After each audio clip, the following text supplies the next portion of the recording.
U.S. forces in Syria came under rocket fire on Monday, just one day after American fighter jets carried out airstrikes on Iran-backed militia groups in Iraq and Syria. The U.S. military spokesman said there were no injuries and later tweeted that U.S. troops responded by conducting counter-battery artillery fire. The Iraqi government is condemning the U.S. air raid, calling it a violation of the country's sovereignty, adding it would study legal options to stop it from happening again. NBC News correspondent Ali Arouzi joins us now from Tehran. So, Ali, a lot of countries involved here, Iraq, Syria, but you're there in Iran. What has been the reaction there in Iran to these U.S. strikes? Good morning, Joe. Well, we've only heard from the Foreign Ministry spokesperson so far, who condemned the airstrike, saying the United States is taking the wrong path in the region and that Washington is continuing the failed legacy of the previous administration. He said instead of creating tensions and problems in the region, the U.S. should leave the region and let people establish their own security without Washington interfering, which only causes disruptions. Other than that, officials here have been uncharacteristically silent about the airstrikes. Of course, the militias in Iraq and Syria vowed revenge. They made good on that threat, obviously.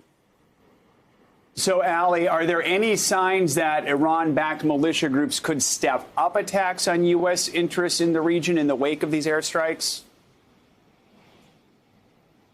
Well, there's been an alarming increase recently in the number of attacks by Iranian-backed militias on U.S. assets, attacks that have become more sophisticated, using more advanced hardware.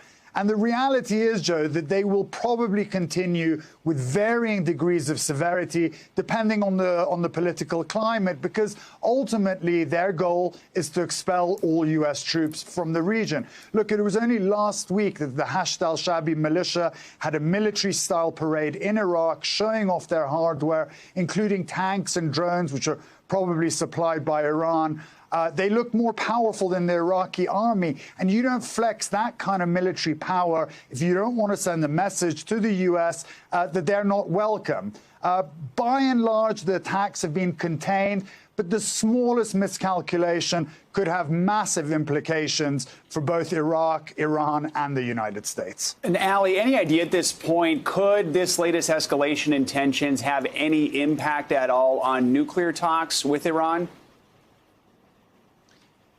Ultimately, I don't think this will have a major impact on talks on Iran's nuclear program. If Iran wanted to make a bigger deal out of this, there would have been a much stronger threatening statement by a senior Revolutionary Guard commander vowing revenge. There wasn't one, which is an indication that they don't want talks to fall apart. Iran has been pushing the envelope with the Biden administration to figure out their boundaries, see how far they can go. And they were probably expecting a retaliatory attack, considering how many attacks there have been by Iranian-backed militias over the last couple of months. Clearly, the White House doesn't want to derail talks either. Jen Psaki said that even though Iran's behavior is extremely problematic, they're seeing an opportunity to move forward with negotiations. All right, Ali Arouzi reporting from Tehran. Ali, thanks so much. Hey, NBC News viewers, thanks for checking out our YouTube channel. Subscribe by clicking on that button down here and click on any of the videos over here to watch the latest interviews, show highlights, and digital exclusives. Thanks for watching.